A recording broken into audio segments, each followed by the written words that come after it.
आबिद अदीब, हिंदुस्तानी शायर, उनका खूबसूरत कलाम पेश खिदमत है। मैं अपने जिस्म में कुछ इस तरह से बिखरा हूँ। मैं अपने जिस्म में कुछ इस तरह से बिखरा हूँ कि ये भी कह नहीं सकता मैं कौन हूँ, क्या हूँ। उन्हें खुशी है इसी बात से कि जिंदा हूँ। उन्हें खुशी है इसी बात से कि जिंदा हूँ। मैं उनकी दाईं हथेली की एक रेखा हूँ।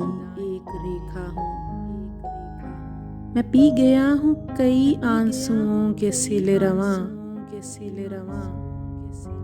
मैं पी गया हूँ कई आंसुओं के सिले रवां। मैं अपने दिल को समंदर बनाए बैठा हूँ। वो मेरे दोस्त जो एक एक करके दूर हुए,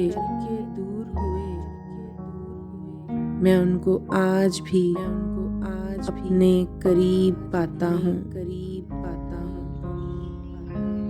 मुहीत करने की कोशिश फजूल है मुझको। मुहीत करने की कोशिश फजूल है मुझको। नदी का छोर नहीं हूँ, मैं बहता दरिया हूँ। मुझी पे फेंके है पत्थर जो कोई आता है। मुझी पे फेंके है पत्थर जो कोई आता है। कि जैसे मैं तेरी खिड़की का कोई शीशा हूँ।